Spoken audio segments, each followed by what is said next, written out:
Fight Hub fans, welcome once again. We're here with the prestigious trainer of the year once again by WBA, WBC, Sports Illustrated, Derrick James. Always well from here, Dallas, Texas. How are you, Derrick, this night?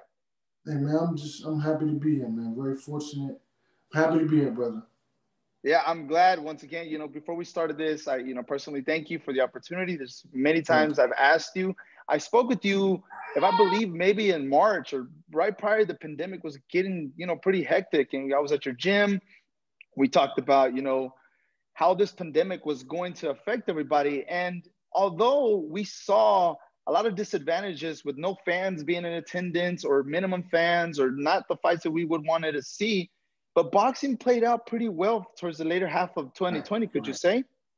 Right. I think everybody figured it out. I think every promotional company, from the Zone to PBC and Top Rank, the people started to figure it out. I think even locally here in Dallas, we had a show. So on a smaller stage, people were able to figure that whole Corona thing out, man, work around it, which is pretty good. Yeah, that's one thing about us humans, that we can always learn to adapt. That's just shown throughout the centuries. And I've asked this to another fighter. I asked this to Joshua Franco. What is something that you learned from the year 2020? Obviously, it was nothing but negatives, obviously because of the pandemic. But what is something that you learned that you can take off, that you can bring into this new year?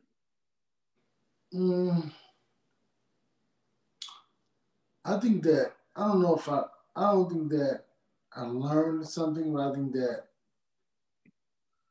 things revealed themselves, right, to whatever they may be, from the thing that happened like 2 weeks ago, or a week and a half ago in DC, to the building of the whole process, to George Floyd situation, to I don't know. I mean, I think that there's so many different things that happened, and I think that it wasn't negative for everybody, right? But it's been negative for so many people that you can't even be happy for the people who you're happy for. I mean, there's been so much sorrow, so many deaths. I think that you learn that we're very resilient, but Americans don't really want to. Everybody don't believe in the corona, so people, they're not even, so I don't know. I just think that we have to be loving. We have to be, we have to be team players. I think that's the key word right there, team players. That's something that we need to, in general, in this country, we need to get better. And I usually don't like getting into politics, one, because obviously a teacher. I just don't like opening that doors. But yes, year 2020 was just a lot of eye-opening situations, outside of boxing, inside of boxing too. If we move forward with that, 2020 was a glorious year. You had a lot of achievements. That's why you got named Trainer of the Year. This is in 2017. You were Ring Magazine Trainer of the Year, if I'm not mistaken. And Yahoo Sports, yeah. Yeah. So now Sports Illustrated, WBC, the WBA, you're the Trainer of the Year. So how does that make you feel? I think that is great. I feel good about it. I mean, and I think that the accolades just come along with the process. I feel better about helping my guys reach their goals and be able to take care of their families and provide for themselves and set up a future for their family. That's what I think. That's the bigger joy, right? Me winning awards is cool. I mean, it's cool, right? You want to be remembered, but at the same time, I think that, I would want my guys to be winning before I would want to be successful in winning awards and accolades. So, I mean, I think it's dope, though, that I'm able to be in it. Jamel and Errol really love the fact that I win. I mean, I'm considered Trainer of the Year because, I mean, that's just the love we have for them, each other. And I had a big picture painted in my house, I saw it. I had the picture painted, and I just said that. And I texted to Jamel. I said they can never, even though they want to acknowledge it, they can never openly admit that it's not happening. And so, just like for the boxing writers that say I'm not training you, which is okay, it's cool. Like I said, it's like basically like, even though they don't want to acknowledge it, listen, I'm documenting myself, So it's beautiful. Exactly. And Jermel Charlo, Errol Spence Jr., two unified champions, like we said right before we started this Right, right. conversation. I believe, you can't discredit Jermel Charlo's performance, but I guess we really got to touch on. I know it's just been a lot of talk about it. Errol Spence performance. I talked to you about this right before, the fights happened. What did you learn that night after Errol dominated? And I say that, I guess, with all capital letters. He dominated Danny Garcia here at his Right. hometown at the NTT Stadium. What did you learn from that night?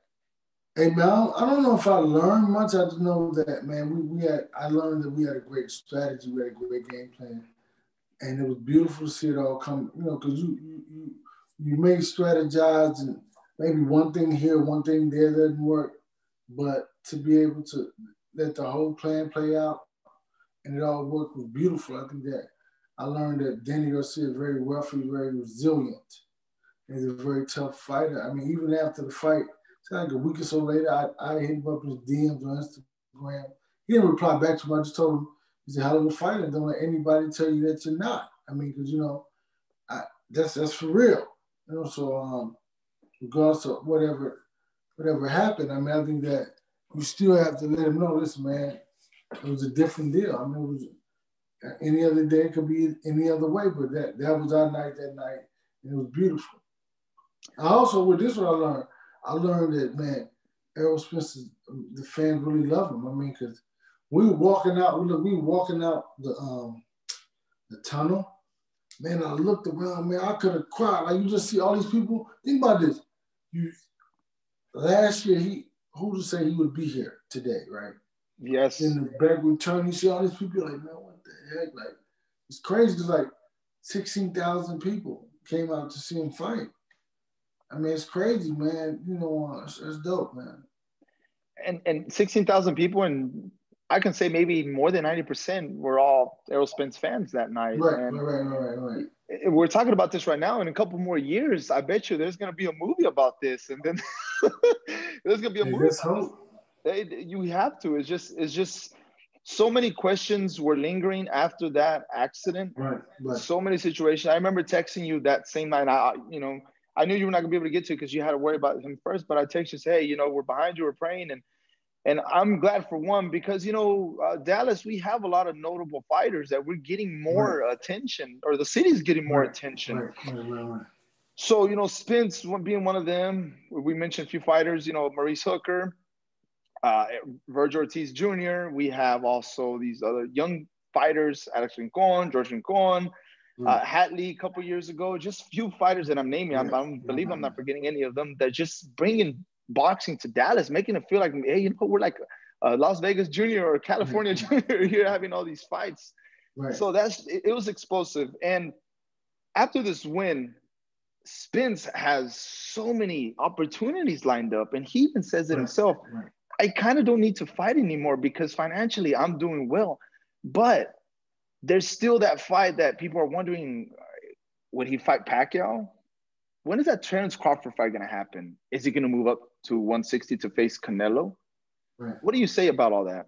Well, first, I'm going to go back to when you're talking about the local fighters, is that I'm basically getting together with some guys. We're going to start a promotional company. And we'll be doing fights once a month or whatever. So it's going to be to help the local kids, like the local fighters, the local guys. And, I think that's something that we need in the city. And that we're building a facility to where I'm with some guys building a facility and they're going to be starting promoting fights in Dallas. So really, it's not going to be just for Dallas, but it's going to be for Dallas. I mean, you know what I mean? The guys and everybody, basically, most people be able to get a chance, get an opportunity, so it'll be good, man. But now, going to Errol's options, I think that he has several options. I mean, I have no idea who he'll fight. I mean, and he does have those mandatories for the WBC and mandatories for the IBF also, whoever they are. But excuse me. I mean, I don't know, man. We'll see. I mean, I don't pick them. I just get them prepared. Right? I don't say, let's fight together. I mean, I do my best to get them prepared, and that's really what I do. So it's not so much about I think being in a great position to be able to have options is where anybody would want to be in his life. Exactly. That's perfectly said. But Derek, I'm gonna be very frank with you. I'm gonna be a little bit shocked that he will move up to 160 face Canelo or face Canelo first. I'm still wondering when are we going to see that Terence Crawford fight? Like that fight, I believe now. Correct me if I'm wrong. I believe now Terence Crawford needs this fight more than Errol Spence needs Right. Terence Well, Crawford. yeah. Well, I may agree with that, but think about this. From a hypothetical perspective, you sit back and think about it. You go hear what Bob Arum said about losing money on fights, or that he thinks that it'll be a great fight, but who's going to pay them for the fight or whatever. I mean, I think that if you think about it, sit back and think, what would make Errol Spence and Terence Crawford fight bigger? What could make it bigger? Just think. What do you think could make the fight bigger? If they were to fight, what do you think would make it bigger? I believe the fight to make it bigger. There's at least few options. I could say name three right now. The first one, I mean, not in a specific order. The undercard has to be shown out. The undercard has to have a lot of fighters coming out. We also Right. have to have where Terence Crawford has a standout performance where he doesn't fight a Kell Brook that we all know he's going to beat. Right. There we He go. needs to have more prestigious fights where we're like, okay, this is the Terence Crawford we know. This is a Terence Crawford that could possibly give more problems to Errol Spence. Now, Errol Spence has already been in 2 fights. Yeah, there's been a little, comments. Well, he's a smaller fighter, but he's facing the opposition that he's getting placed in front of him, and he's beating them. He's not beating these fighters that they're already, not to be disrespectful, that have been washed up. So I think what this fight needs, it's a little bit more hype where Terence Crawford fights fighters in the 147 division that we all can say, okay, now that fight, he won it. He deserves now to face Errol Spence. That's what I believe. Right. I mean, I think that I'll say that I think you're right. I'll say that even with fighting Mikey, people thought boxing people thought that Mikey was going to beat him. And so remember, Errol didn't beat him because he was stronger than him. He beat him because he used his skill set to beat him, not his physicality. He used his skill set. It's just his technique, and that's really what he beat him with. So he didn't go out there and brutally beat him up. He outboxed him and beat him up. That was the difference. I think that if you think about this, the way to make the fight bigger, and not saying Terence Crawford has to fight the other guy. So I think he really should fight somebody else, like you said. But say hypothetically he fought the other 2 guys. It makes him bigger. But it's only one guy. It makes him bigger. Then coming back and fight. Then coming back and fight the other guy. But I'm just saying my hypothetical. I don't know because I'm not in that part of it. I'm not the matchmaker. I don't really get involved in that part of it, but I think that it could be a big thing. I mean, and we'll see. I mean, I don't know where it's going to go. I don't know what's going to happen, who's going to fight, but whoever it is, I mean, I'm sure it'll be a big one and it'll be a good fight.